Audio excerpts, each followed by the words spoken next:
Okay, we are live, and we're live here with Gita and here for the Holocaust presentation. Gita is somebody that was wonderful enough to share her experiences with myself and Miss Berry with the Echoes and Reflections program back in July. And so what a wonderful opportunity to have her stop by and share it with us. There's many of us in Rochester, Michigan, joining you as well as across the country. And Miss Berry, if you wanted to introduce yourself. Yeah, my name's Rhiannon Berry. We came out of Liverpool High School. So Mr. Catoni and I had the opportunity to meet and listen to Gita share her story this past summer. And she has so kindly offered to share her story with our students and our community members. And like Mr. Catoni said, just friends across the nation who have students who really wanted to hear what you have to say. So thank you for being with us. Thank you. Thank you. Okay. So can I start? Yes. Shall I start? Yeah. I'm very happy. I am very happy to be with you and to welcome a new class of kids. I don't mean class, a physical class, a new type of audience, because I've been talking to Jewish kids until now, religious kids usually. And now I have a way of reaching out to the educational system of America, which was very good to me. When I lived there for 44 years in New York, in Brooklyn, and then I came to Israel. So let me start. I was born in a town in Czechoslovakia, which was called Khost, and it was a town. Czechoslovakia was composed of 4 parts, and I was on the eastmost, a long country like this. This is Prague, and this is Czech, the Czech Republic, Czechia and Moravia, Slovakia, and Karpatorus. We lived in Karpatorus, which was the poorest, most primitive part of the country, but it's beautiful with high mountains and lovely nature. And as I said, very primitive. Many of the local population didn't know how to read or write. And it was a composition of Jewish people, of whom there were about 8,000 when I was born. And the rest of the community was composed of people of Ukrainian background and of Hungarian background and of German background. We went to Czech schools. It was Czechoslovakia, a new country, a young country, very democratic, very nice, very good to the Jews. We lived comfortably. Jews, usually the 8,000 Jewish people, most of us were running the business. We were in the business world, whereas the other people were in office work, police, and also manual labor, like the people of the Ukrainian background lived in the villages up in the mountains, very, very picturesque things. They were cutting down the trees, which was practically the only industry in Karpatorus. Trees, lumber. They cut down the big trees in the winter, tie them together to make a raft. And one man, usually a Ukrainian man, was standing on the raft. They put it on the river, big rivers we had, and they brought it to Khost, to my town, where they were received by trucks who took them to factories where they were cut up into boards, and that's it.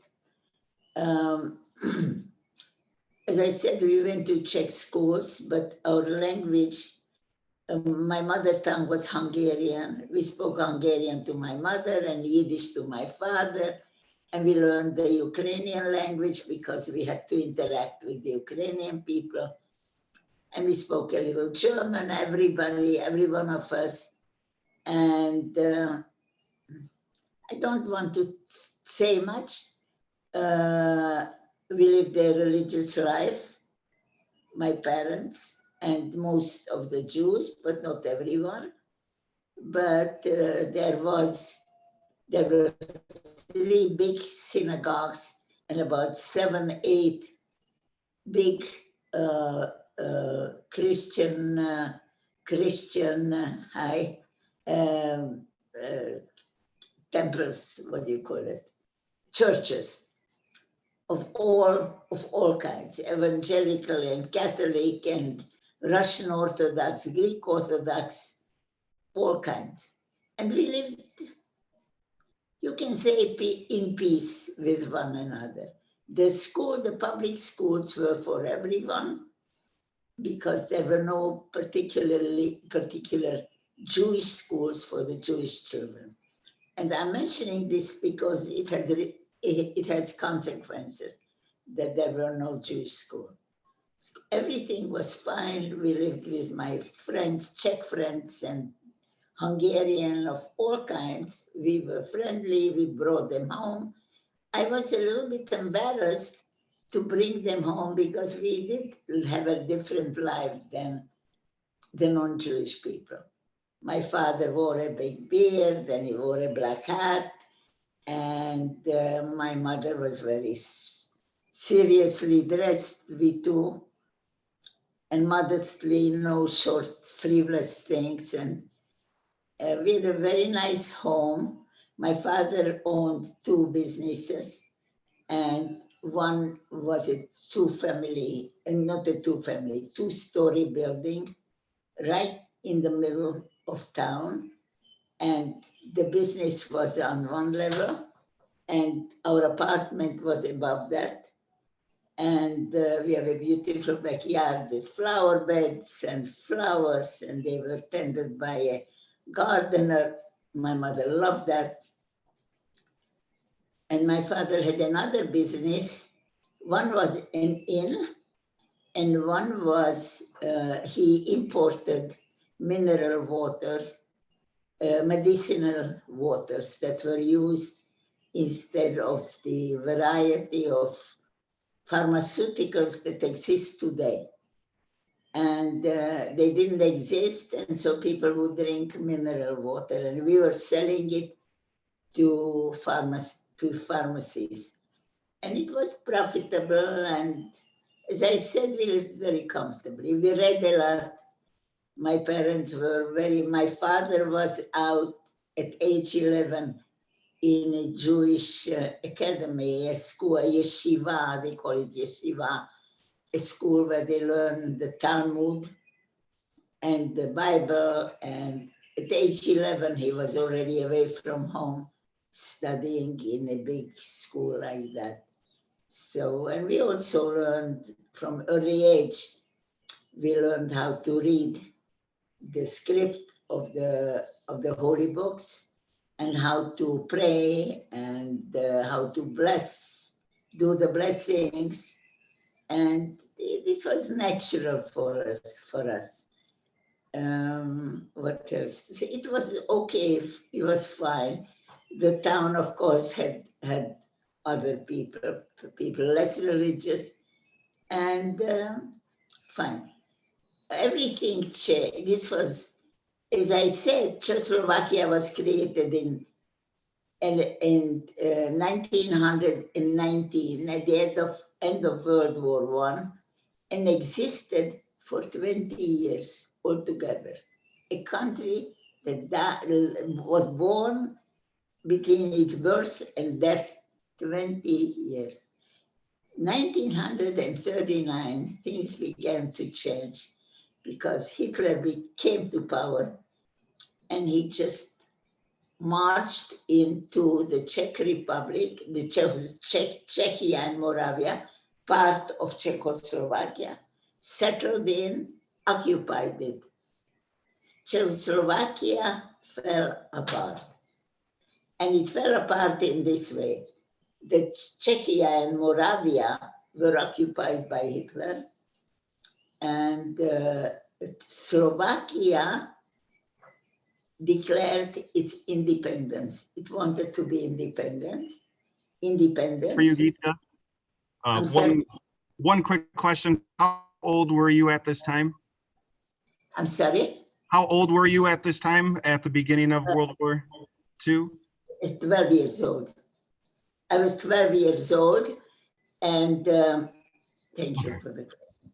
And so when Slovakia declared its independence, the leader was a Catholic, Slovakian Catholic fascistic priest.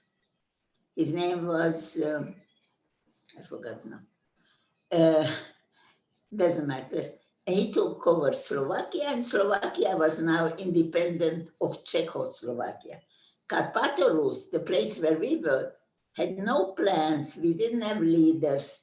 As I said, we were very primitive. But what happened is that we were soon occupied by Hungary. Now, Hungary was our neighbor on the south of Karpato Rus. And Hungary approached Hitler some years before to ask him, could he join him? Could he be part of the so-called Axis nations? Did you hear the term? Axis countries were Italy and Germany, and later on Japan. And Hungary wanted to be part of these nations, as opposed to the Allied, the Western countries, England and America and the Western countries. Okay, so there are consequences to this story also.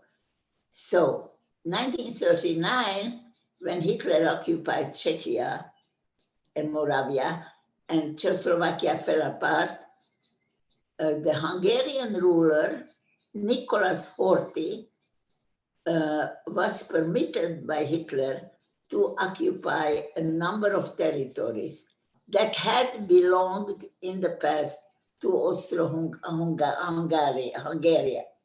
Austro-Hungary was where we belonged. That's why we spoke German and Hungarian. But so what happened now, the Hungarians occupied Karpato Rus, us, part of Slovakia, the southern part of Slovakia. They occupied a part of Romania, which is called Transylvania, and they occupied also part of Yugoslavia. Hungary became big, and he was allied with Hitler. Okay, now, just to tell you right now, my father cried with tears when the Hungarians marched in, the Hungarian army marched into our town. He just was terrified of the Hungarians. He had some experiences which we didn't know about. He never talked about them in Austro-Hungary because he was about 20 years old when the war was going on, First World War. But anyway,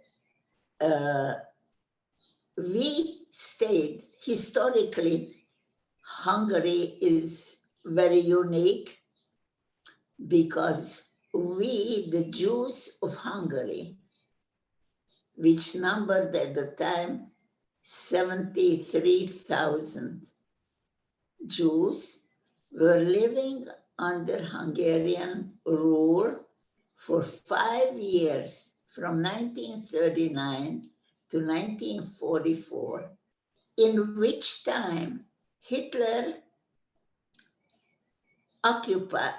went through rampaging through all of Europe. A half a year later, this happened in March 1939. In September 1939, Hitler invaded Poland, occupied it, he went up to the Baltic nations like Lithuania, Latvia, and then went all the way down and around on the south of Europe and the west of Europe, and he arrived to Belgium and Holland and the Western countries and Paris and Italy, okay? And and immediately set out to persecute Jews. But immediately, like a week after he was there, he began collecting Jews, putting them into ghettos, now you know, putting them into ghettos, keeping them there where they were starved and worked, slave labor work. Okay. So Gita, Yes. at this point, what happened to you and your family when Okay. ghetto started being formed? I want to tell you that. You wanted to ask something, Matt. Oh yeah, I was just gonna kind of say the same thing. So can you tell us your personal experiences, like Yes. what specifically happened to you? Yes, that's exactly what I wanted to get to. Perfect. So we are living in Hungary.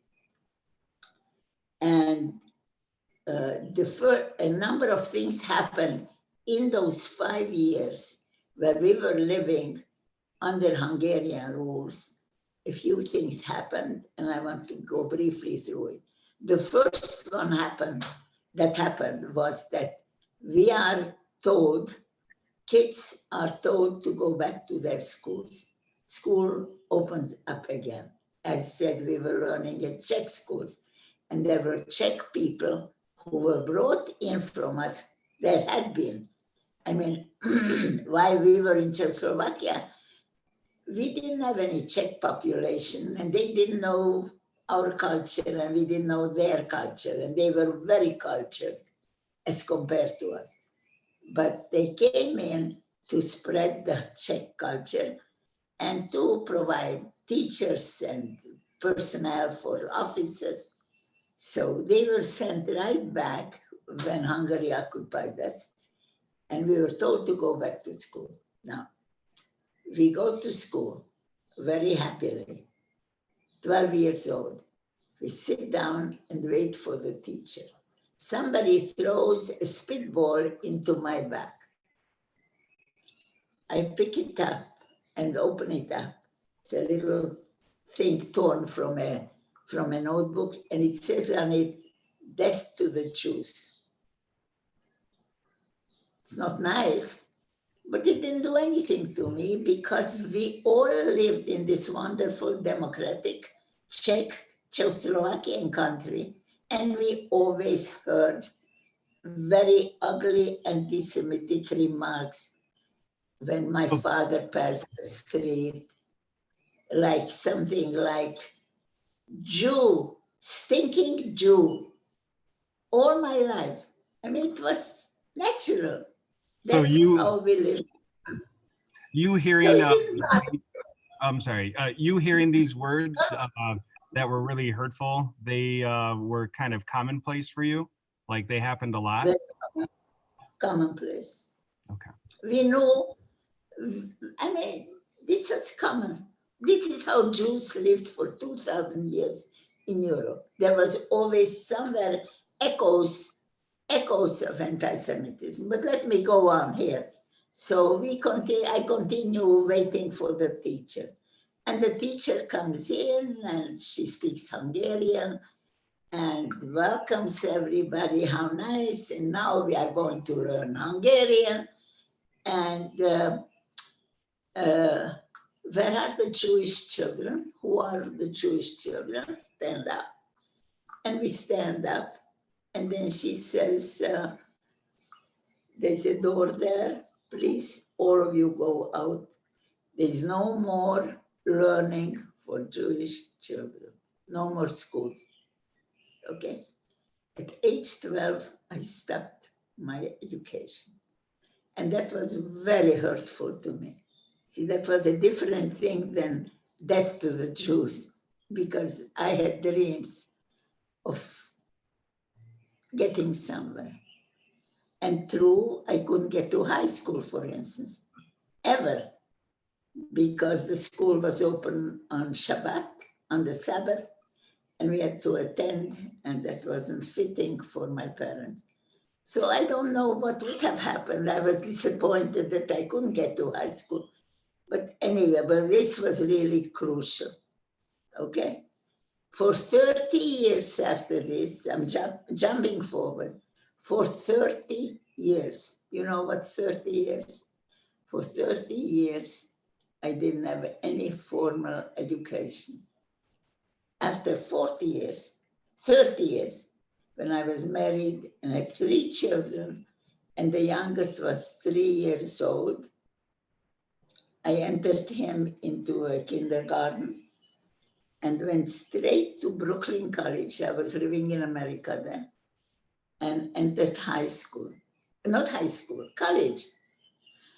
Without any education in between, they accepted me.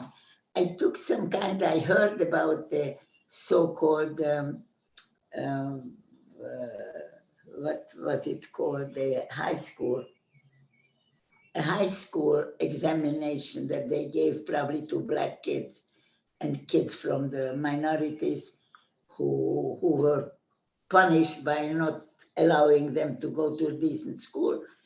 And I took the high school equivalency examination and I passed well. And with this, I entered college. And then I entered the doctoral program. And I ended up with a doctor in psychology. But this is God's work, not mine. But anyway, we stopped going to school. Now, I'll tell you a few other things that happened in the 5 years that I didn't tell you that my father was a Zionist. I don't know whether you know the term.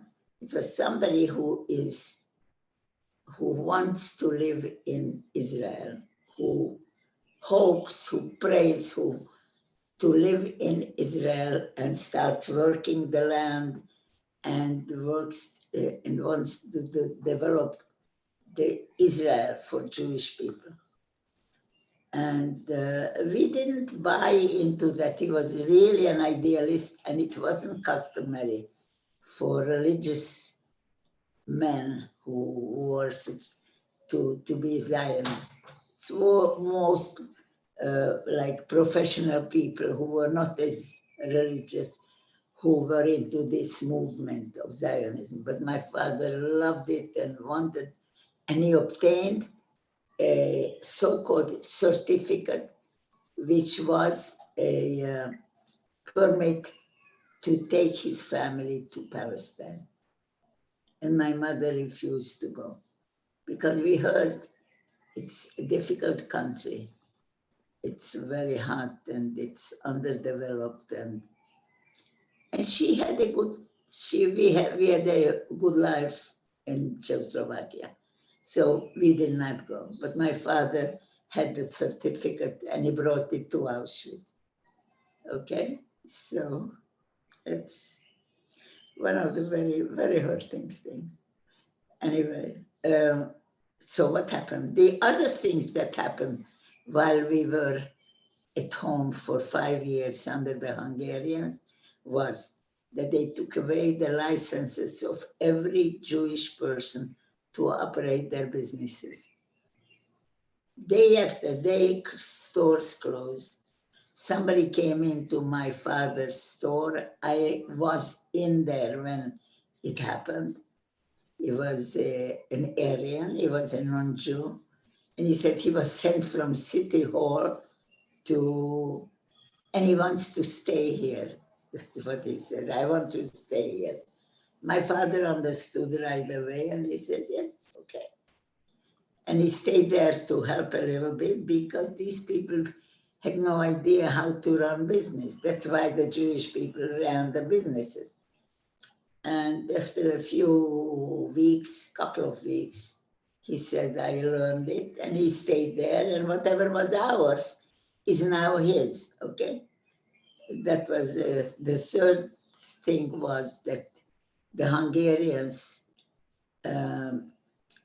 called up all the Jewish boys of 18 and up into the, under the aegis of the army, Hungarian army, but they were called up to do forced labor. It was called the brigades, Jewish brigades of forced labor. And the terrible time came. First of all, our Jewish boys were religious and they couldn't keep religion in the army anymore. And I don't know whether they had proper food. But the worst time came when Hitler waged a war against the Russians. And they were all, because Hungary was supporting Hitler, they brought all these boys up there where they did horrible forced labor. They were digging ditches, the frozen Russian ditches. They didn't have uniforms, warm uniforms. They were building railroads for the Germans. They were freezing, having typhoid fever. Bottom line, 60,000 Jewish young people lost their lives there. Okay. Can you share like your own personal experiences? Like, can you remember an incident that happened for you through all of this that really stands out? Soon after, my father was asked he wasn't allowed, he was taken away the license to operate both businesses. The Aryan took away from us. The mineral waters were sitting in our cellar. We were not allowed to sell it. So, but the pharmacist kept asking my father, give us stuff that we can sell, and that's our livelihood. And my father had very good relationships with this pharmacist. And one day he took a basket of 10 bottles of mineral water and wanted to deliver it to a pharmacist. And the policeman stopped him and asked, what are you carrying here? And my father told him the truth. And he said, you come with me to the city hall. They put him in a prison where they beat him for 3 days on his hands, on his feet.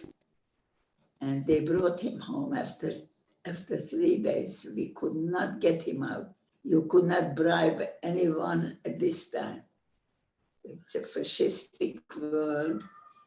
They brought him home holding 2 policemen holding each hand, and they paraded him through town like the one of the most wanted, 10 wanted,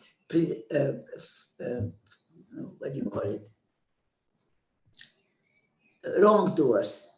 And then they brought him home, and they left, the policeman left. My father opened his hands like this, and the hand was swollen like little pillows. And then he raised his hand and he says, oh my God, are we in trouble? And he cried. Okay, the last thing that I want to tell you about living under Hungarians was that one Sabbath, the police went into the house of Jewish people, counted random Jewish people, not my house, other houses. And they told everyone to get ready to pack up some food and some clothing for a few days and go to the railway station. And they went, and after a few days, when the trains filled up, they were taken to the Ukraine, where they were walked out of the train to a big, huge mass grave and shut into the mass grave whole families parents with children, with babies, old people, everybody. 20,000 Jews were killed like that. And there were still people who were not shot to death, who were missed, and they were shot back alive. And they said when the Germans, there were special groups of Germans who came to do this shooting, this murder. And when they left, there were still people inside screaming they want to get out and not having the strength. They were lying under layers of corpses.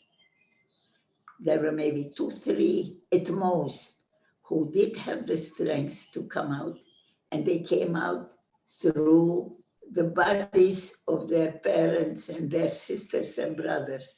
One was my cousin's son, a 14-year-old kid who climbed out and managed to send, 14 years old, managed to send a letter to his grandfather to tell him,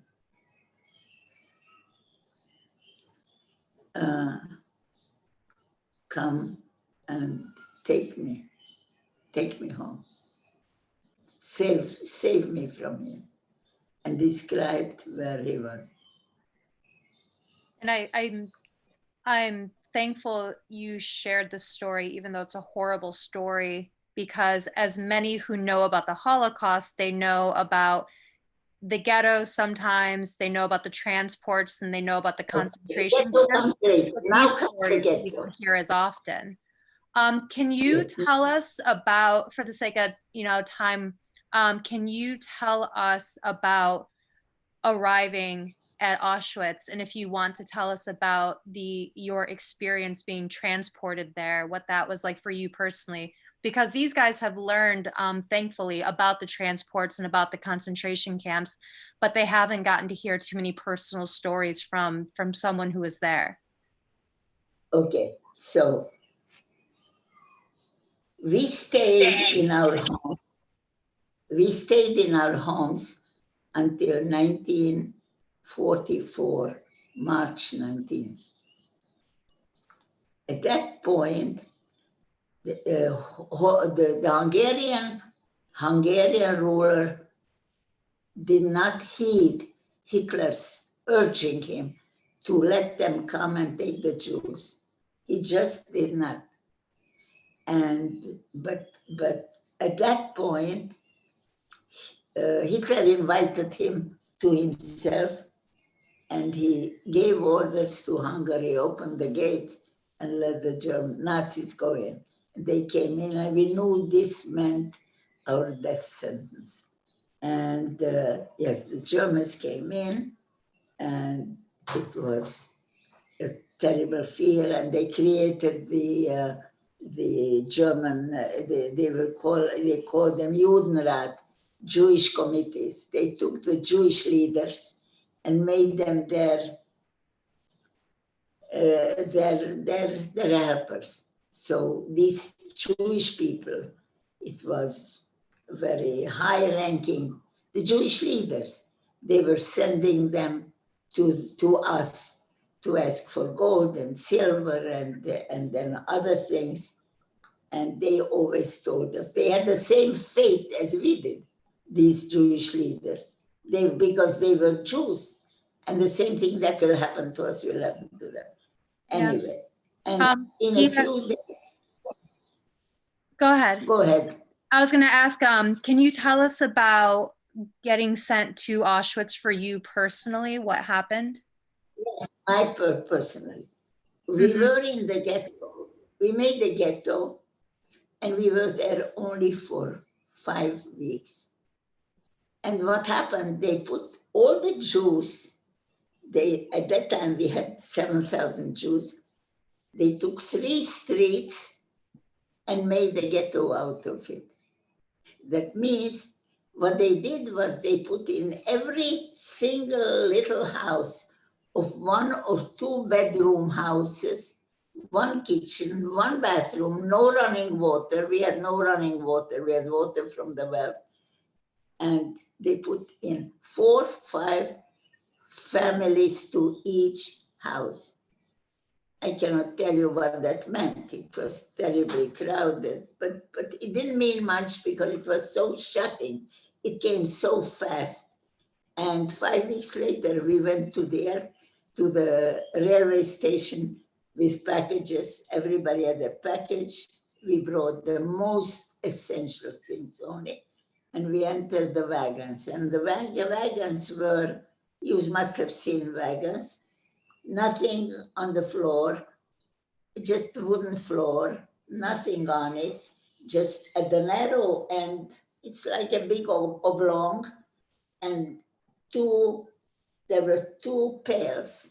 One pail was with water to drink, and the other pail was the toilet, which was open, not protected, not closed, whoever, and then in the room that remains, in the space that remains, because nobody can sit close to the pails because the train stops, and then there is a spray of the pails. So from this part to the end, there were up to 95 people. Our packages go underneath us. We sit on them. There's no chair, there's no bed, nothing. We sit on our packages, very uncomfortable, because everybody thought that we are going to work somewhere, and they had to bring pots and pans and household things which will be necessary to feed a family, right? And it was very uncomfortable. And whoever sat around the walls could at least lean to fall asleep. We were sitting in the middle, my mother, father, and my sister and myself, and we didn't have anywhere to lean. Sit on the floor, and everybody, the men got up in the morning and in the evening to pray to their blessings. And the question was, you're not allowed to pray when there is an open toilet in the midst of you. But they decided to pray. And it was very, very difficult. We were traveling for 3 hours. Everybody was whispering to their families, you don't know where you're going. You're dealing with intelligent, adult people, civilized people who were decent, who were good citizens. We don't know where we are going and why. Nobody will answer you. My father said to us, you watch yourselves and watch your mother and volunteer to every kind of work that they will ask you. If they ask you, who knows, we need people who know how to fix shoes. Tell them, you know, you will learn it. You will learn it, you'll see. Just go to whatever they want, just go to work. And we arrived after 3 days of, I don't remember a single person who was with us in the train. I knew everyone in my town. Either I went to school with their kids or we had business relationship. I don't remember. We were totally focused on my mother and my father and my sister and me. And we arrived and we saw, there were 2 windows under the roof, 2 narrow windows with barbed wire wound in the windows. We shouldn't jump. And so through the window, we saw a sign, Auschwitz-Birkenau. And I have a quick question for you. What you went through is unimaginable. How were you able to mentally get through this? It seems like this would have been nearly impossible to live through. So how, like, You where did didn't you hear, find the you hope? didn't hear the last of it. We arrive now, we arrive in hell. We see Auschwitz-Birkenau, but we don't know what it means. We never heard the words, the names of these towns. And the train goes into Birkenau. Birkenau is a oblong piece of territory. It must have been a little village which they cleared to make it into what it became. At the end, everything is surrounded by barbed wire, electrified barbed wire fences. There's no fence that you cannot, opaque fence that you cannot see through. Everything is see-through. You see everything that's happening. And everything is fenced in with this electrified barbed wire. The train stops. We were at the end of the train, okay? At the beginning of the train, there is a little table set up with about 6, 7 S's, high-ranking S's, which we can assume they were doctors, or there were doctors among them. It was important. And they were instructing young S's and the Wehrmacht. The Wehrmacht is the German regular soldiers who also were taken in to help them in this humane enterprise. So what they do, I don't see anything. The train stops, the doors are opened, and in front of the door every door stands 2 people in these striped uniforms of Auschwitz, Jewish people. And they start yelling to us, jump down, jump down, jump down, and give us their hands because the train is over 1 meter high. And there are older people, and there are women who are pregnant and sick people, and children.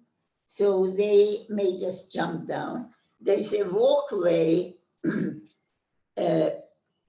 cement walkway, like a sidewalk, along the whole length of the train, which is called the Rampa. That's what they call it in German. And so we jump down and we crowd the whole area because from every train come out somewhere the average of 70, 80 people, and everybody is looking for their families because we were families in there. And we jump alone, and somebody may have gone here, and my mother may have gone there, or my father there, and I want to be with them. That's the most important thing, to be with family. And there is chaos, and we have no idea what's happening. We wanted to take our baggage, but they said, leave it there, you'll get it later, okay?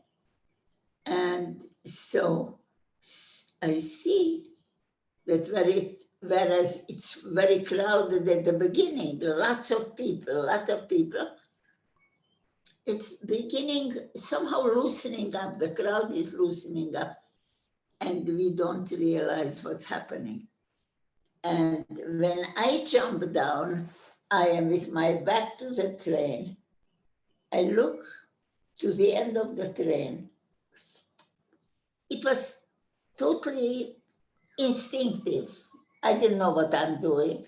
I jumped, and I'm standing in front of the train, and I see maybe 5 meters away from me an old lady, about 60, and in a black scarf, and next to her is her daughter, Flori, young woman with 2 little children, a child of 2.5, a girl, and a boy of 4.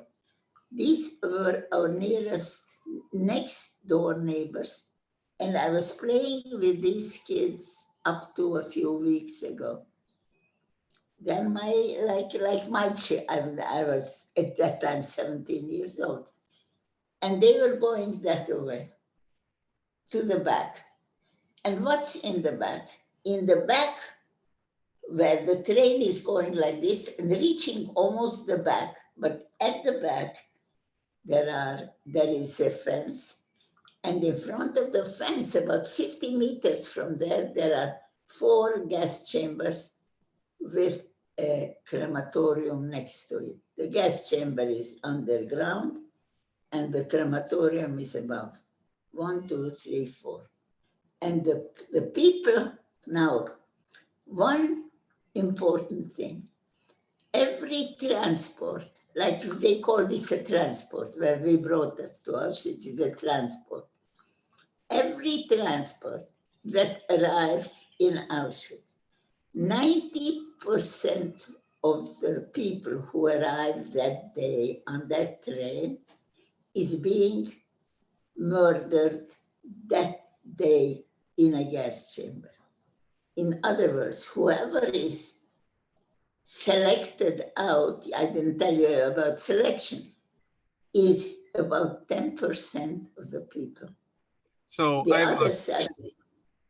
I have a quick Okay. question with this. So you're seeing horrific conditions. So So I am, no, not only that.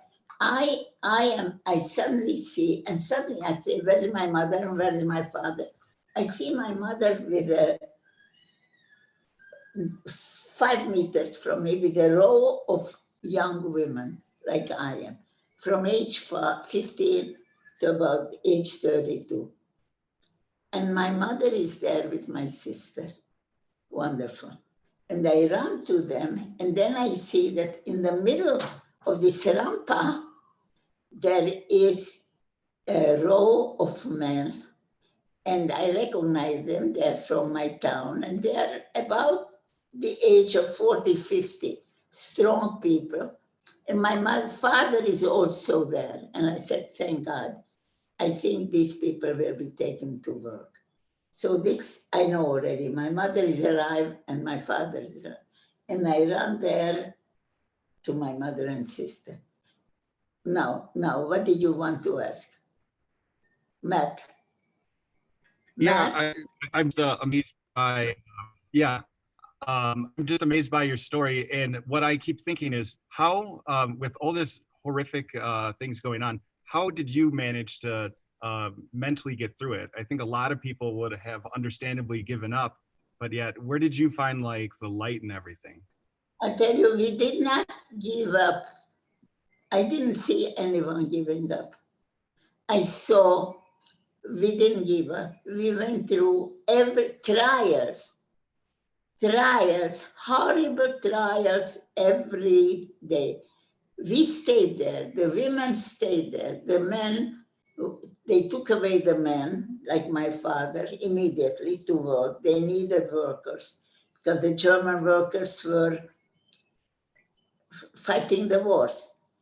And the lady, Mrs. Scheiner, and her daughter, and people who were in that category, not capable of working, they were being killed immediately.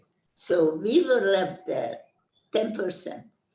And we were kept there in case somebody needs women workers, so they send them women workers. In the meantime, we are being warehoused in Birkenau, where we were, and what we did not work. Weren't sent out to work. We were kept in barracks, 1,200 women each barrack, 12 women lying on a platform like a bunk bed, 3 platforms of wood, plain wood, without anything on it, without anything covering us, without anything under our head. 12 women lying on our sides like this. If you want to turn over in the middle of the night, then somebody has to get up to make room for them to turn back to another side. 4 o'clock, we were woken up every morning with whistling to roll call. And we run out between every barrack and barrack. There's a place where we line up for roll call to count us. God forbid if one person would be, they kill millions, but if one person would be missing from these 30,000 women who are in this barrack, not in the barrack, in this sea lager, sea camp, if one person would be missing, they would not spare work till the middle of the night to look for that one person, you know. But anyway, so we get up at 4 o'clock, we run out. There is not a piece of grass, there is not a tree. The SS will be arriving at 7 o'clock to count us. We are there already 4 o'clock. There's no place to be. We can't sit down in the gravel, in the dust. And we do sit down because we have no place to sit. And we cannot stand for 4 hours straight. And then they come and count us. And they come, we are lined up in rows of five girls. So 1,200 girls line up in rows of 5. The SS come and they go on the side of this formation and they walk up and they count the lines. They go up to the end and then they come back with their back. They don't turn around, they come back, and now they're looking at the faces of the women who had their heads shorn, who had all the hair taken off at the day when we arrived, and thrown a dress of dresses that we had brought there, you know, and they were taken away from us. So when we finished the shower and the haircutting ceremony, we march out, one, and everybody's thrown a dress. And I want to tell you another personal experience. One day, when, as the girls are standing roll call, yes, when they come back and look at faces, and we look ugly. And they gave us a dress without underwear, without anything. They take out the girls they don't like, put them aside, and they take them to their death the same day. This is called selection. Every day, twice a day, we have roll call, and twice a day they select people out to their death. Young, lovely girls. 20-year-old and 15 years old and 30-year-old. And for, this is a horror. This is a horror. And then in this camp, sea camp, there are 32 barracks, 16 and 16 on 2 sides. And in each barrack, there are 1,200 girls, women. And so altogether, there are, for all the 32 barracks, there is, one of them is a latrine, toilet. Two of them are latrines and 2 of them are washrooms, okay? And one of them is an infirmary. If somebody's sick, they take them there. And so after the roll call, we run to the shower, to the bathroom, which serves 15,000 women. One barrack, which are toilets, you know. It's a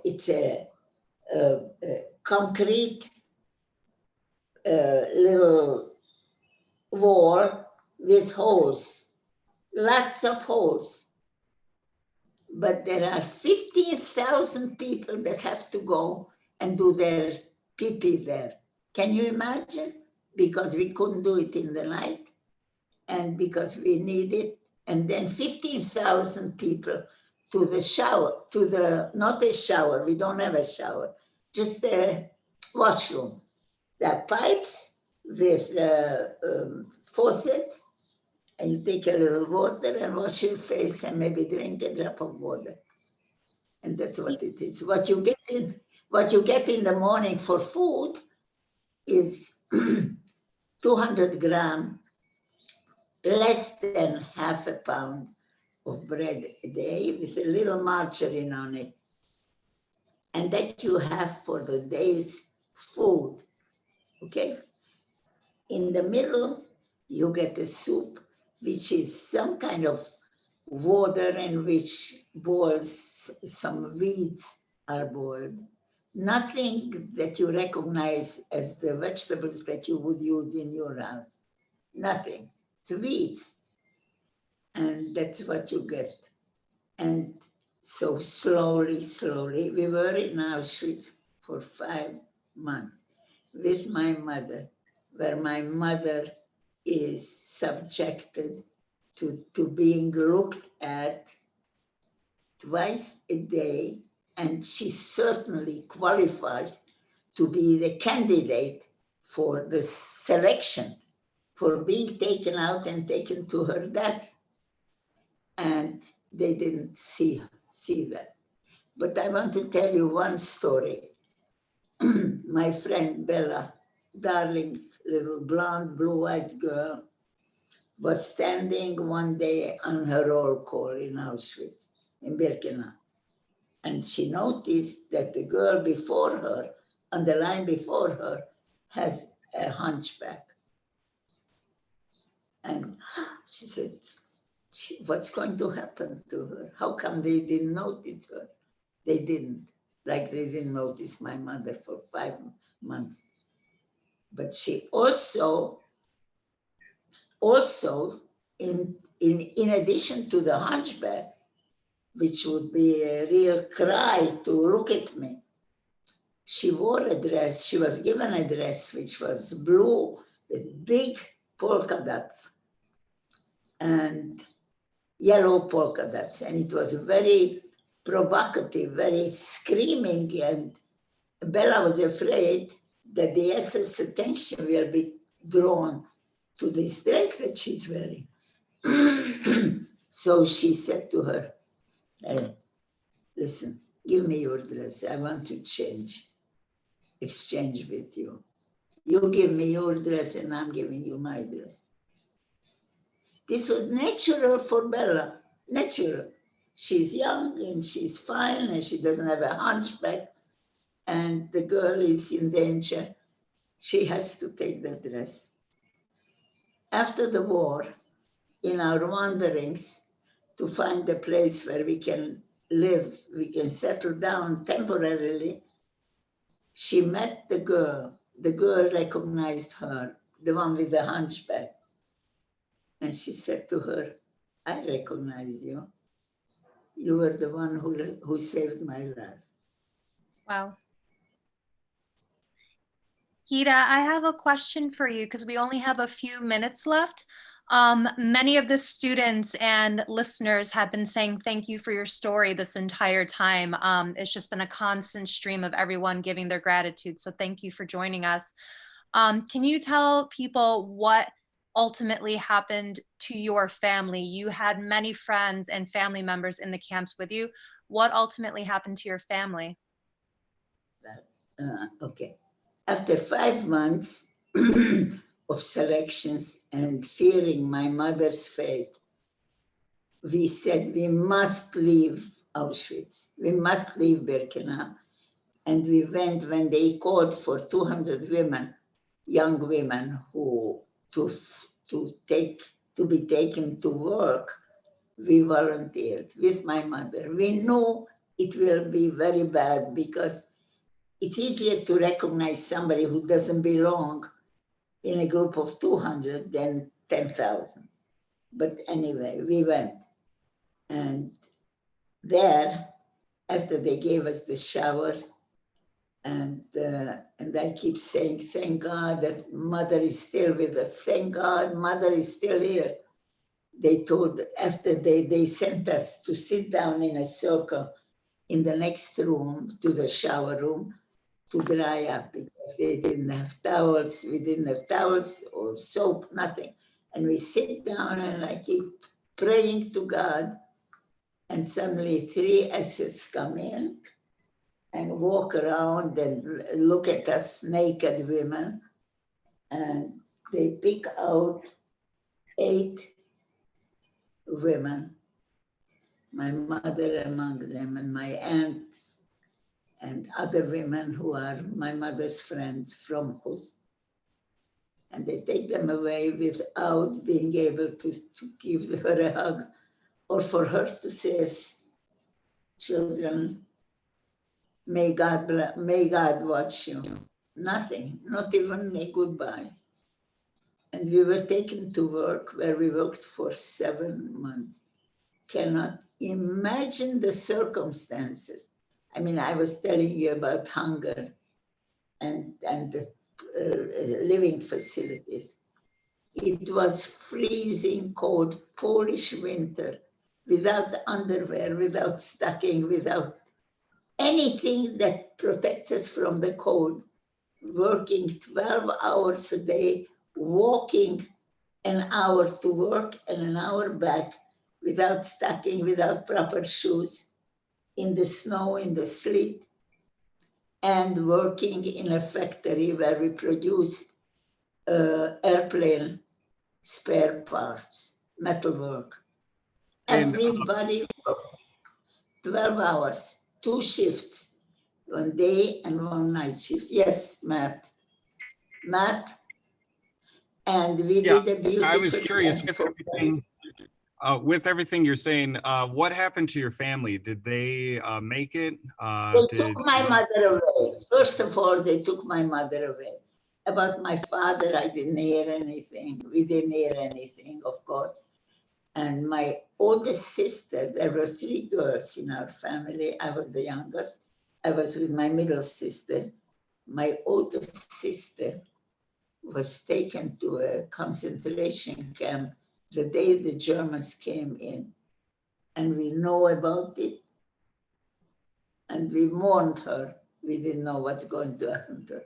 She didn't know about us. We didn't know about her. But so my mother was taken away. And we were sure that the people who were taken away were usually taken to their death by gas. And after liberation, after 7 months, we were sent to a new place because Hitler was running away from the Russian front, because he gave up on the Russian war. He knew he lost the war. And he was very close to us where our camp was. And they took us to another camp.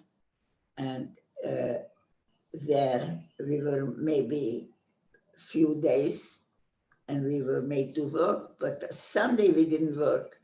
And Sunday, we hear whistling and we run to, I'm telling you about liberation, okay? Liberation, how we ended all this. The work was impossible. One time, I have to go back. When we worked in this factory, before I tell you about my father and mother,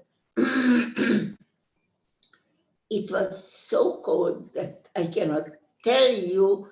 We slept, we had little bunk beds about this wide, about 60 centimeters wide. And we slept 2 or 3 because we got a blanket, a nothing little blanket, single. And if we sleep 3, then we have 3 blankets. So it's a little warmer. And one day, an SS comes into our room on a Sunday when we didn't work. And she says, why is it so cold here? And so we were smiling. She knows outside is a big mound of coals. Inside is an oven. She knows why it's so cold. And she starts yelling, why don't somebody answer me? So we said, somebody told her we didn't get a permission to light the fire. She says, who says? So she made the girls bring in coals. And she, the only one who could have made that fire, because we had nothing to make fire with. I didn't tell you that in the whole year time, we did not get toilet paper. And people who were there 3 years, they didn't get toilet paper. So, and we didn't have for sure a match. How can we make a fire? How can you make a fire? But anyway, she made the fire and it was wonderful. One time, it was just wonderful, the smell of warmth. And then the next morning, when we go out to roll call, to go to work, to line up to work, and that's when I'll get our bread for the day's food. They tell us that our barrack doesn't get its bread today because we made the fire. They told, she squealed, she told her superiors that we made the fire. And nobody asked her, how could they have? Because nobody needs to defend a Jewish person. Do you understand this? And we walked, we were all, by then we were all orphans in the little coat dresses that we had. We are going to work and we will be not eating. Full, we are on a full, what's it called when you don't eat? Fast for 2 days. We are fasting a year already, almost a year. And now we'll have 2 days of without any food. And I thought that some of the girls will rebel and start screaming or doing something. We did not. You asked, how did you, and you asked Matt, how did you manage to do this? We were doing what we must do. We avoid doing anything that will call their attention to us. So we will be working for 2 days, 14 hours, because 12 hours of work, 2 hours of walking without any food in our mouth.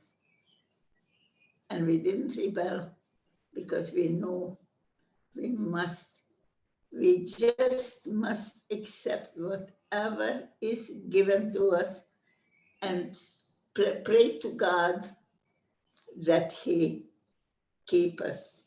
And as to God, as to my faith, I know that God is there for me all the time. I know He does it for some reason.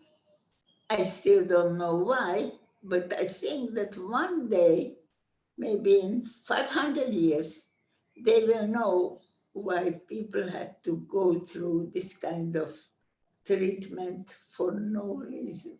No reason. Gita, can I ask you a question about that? A lot of our students... My mother and my father. Okay, we decided after liberation, I told you about the liberation, we stood up and the SS said, and we tried to stand in line as was expected, and suddenly somebody has a microphone and he calls out, no need to line up. So we turn around and we see in front of us a line of SS, and one has that microphone, and he says, today is May the 8th, 1945. Today the war was declared over, and you are free, and you can do whatever you want to, and you can go wherever you want to. We were asked to stay with you and guard you until the Russian army arrives. And because we're only staying here to watch you, we are asking you not to do us any harm. And then we stood there totally lifeless. Nobody smiles, nobody's jubilating. Total giving up. That's when we gave up. Because, and I said, I shouldn't even feel I want to smile. Something that I'm waiting for 6 years, this moment. And now, what do I feel? I feel frightened, alone, hopeless. Where am I going to go? Where are we going to go? Home, back to the people who robbed us out while we were still there, who never had a good word to us, whom we worked with, whom we were friends with. We were neighbors. They never had a word, oh, you must be going through terrible, nothing. And now we have to go back there. Where are we? And where is my mother? And where is my father? And where is my sister?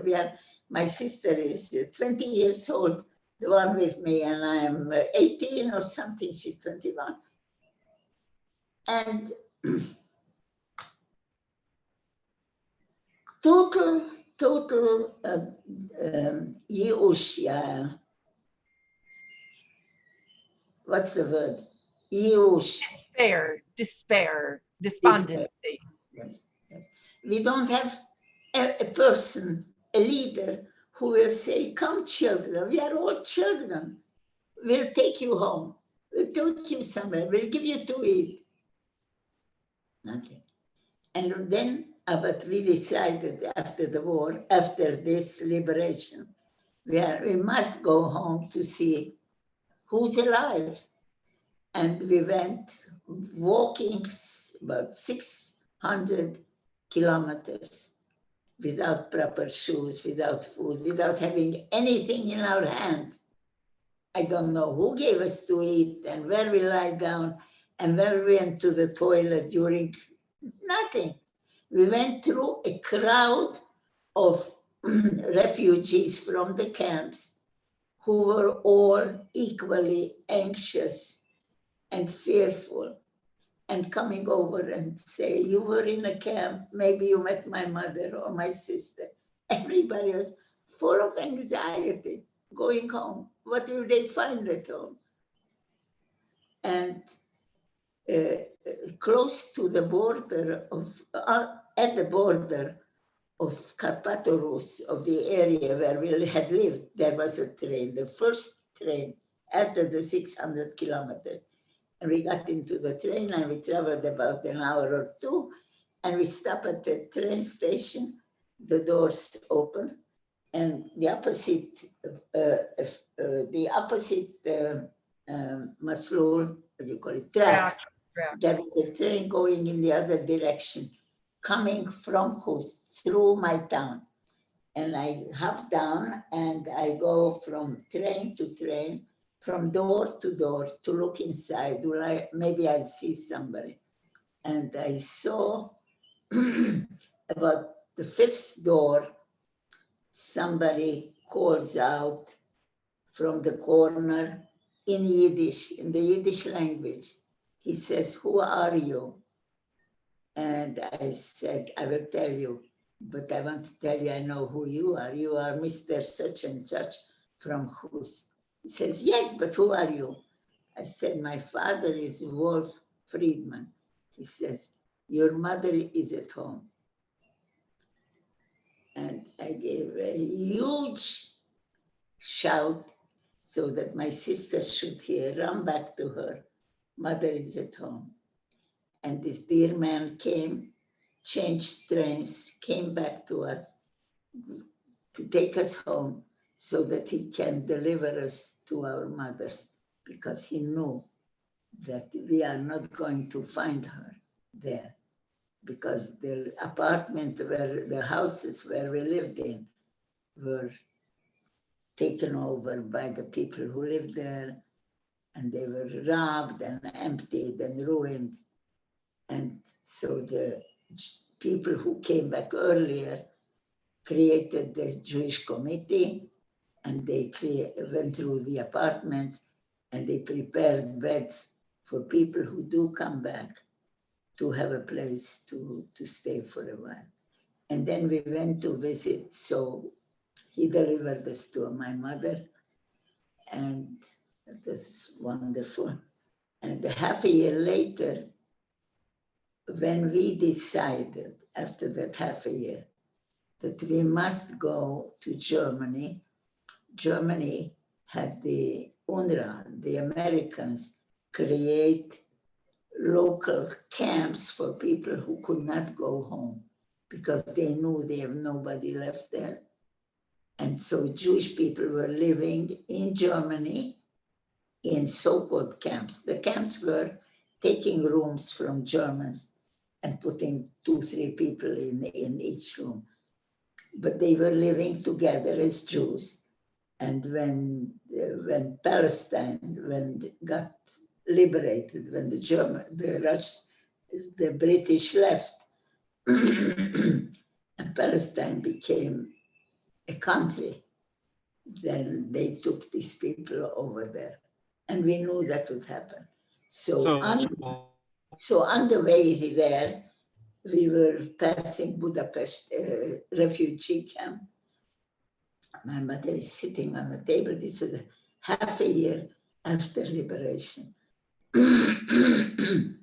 And my mother is sitting on her bed, and my 2 sisters, my sister came back also, the other one, and she's telling us that on the same day when we went out to work in the labor camp and my mother was taken away from us, the same day, a group of people were brought to a camp next to the sea camp, where actually my mother went back to the sea camp because nobody was killed then anymore because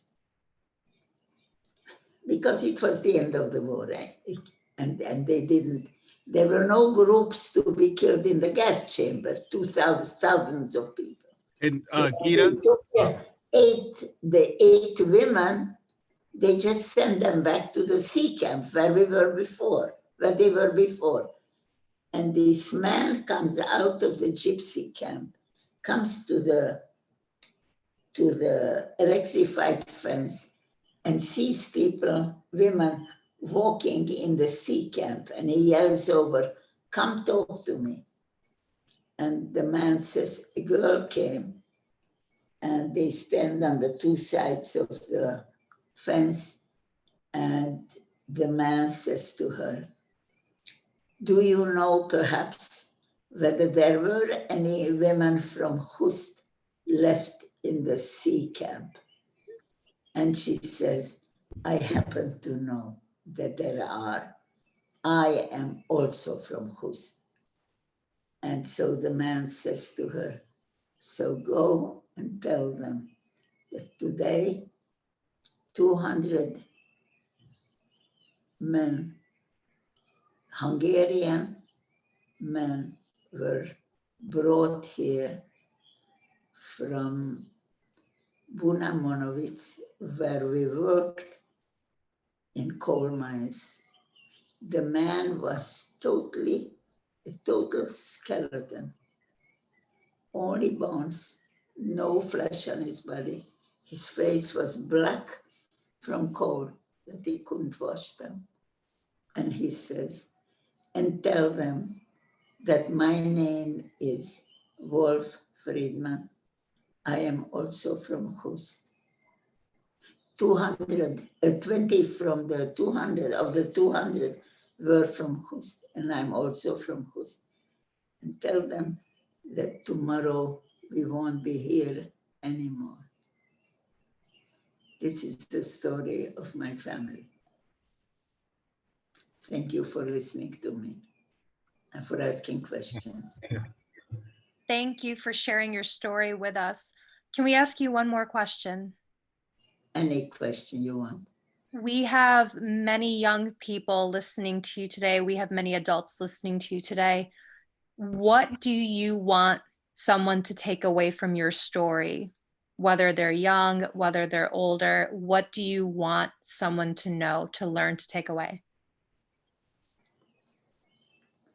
Well, I would like for one thing, I need more things, but one thing that I'm asking the young people to do is to tell their great-grandchildren and grandchildren that they had heard this story from a person who went through it, who lived through it. This is true, and this is indescribable, really. I cannot describe it properly.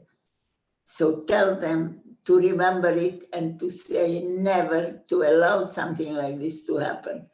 But also, I would say that this is one thing I personally worked on myself, not to act in anger with anyone, not to act in anger.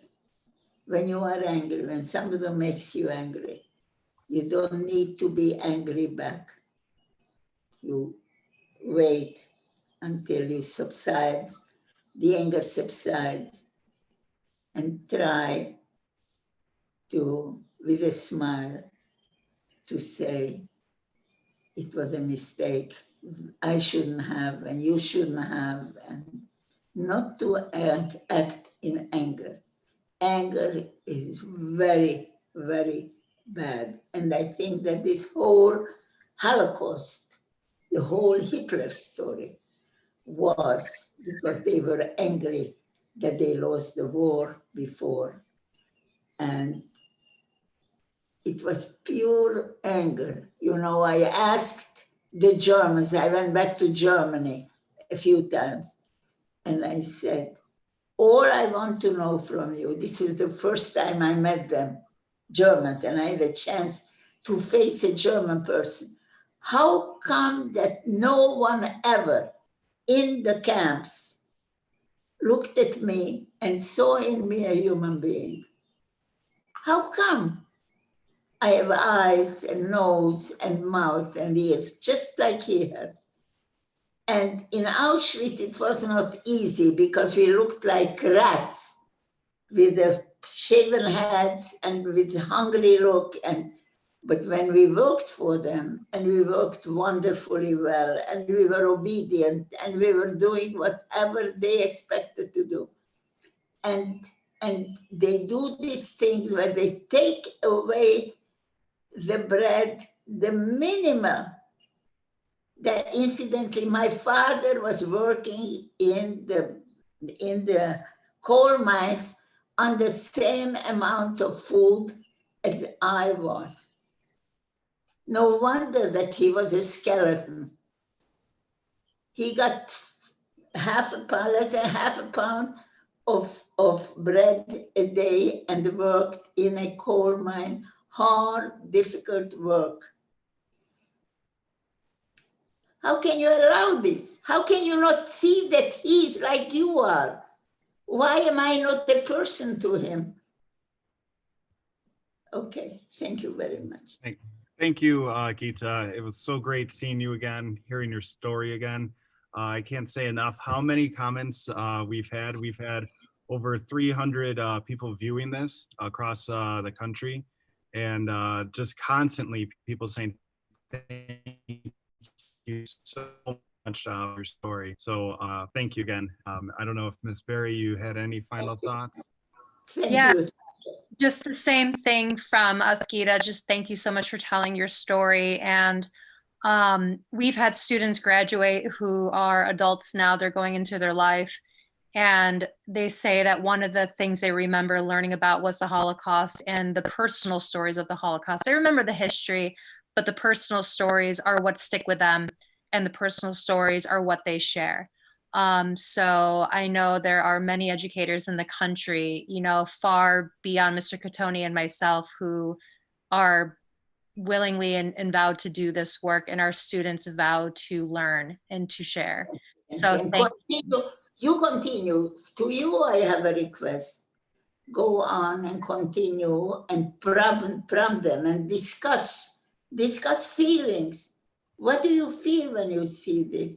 Can you imagine that? Would you do this to another human being? Challenge him to think. He doesn't have to go through life believing everything is easy, especially in America. Thank God. People live in good wealth and everything. And God should help you with your coronavirus, incidentally. I hear you are going through a hard time, right? Yeah. God should help you. And thank you for doing this work. Bye-bye. Thank you. so much.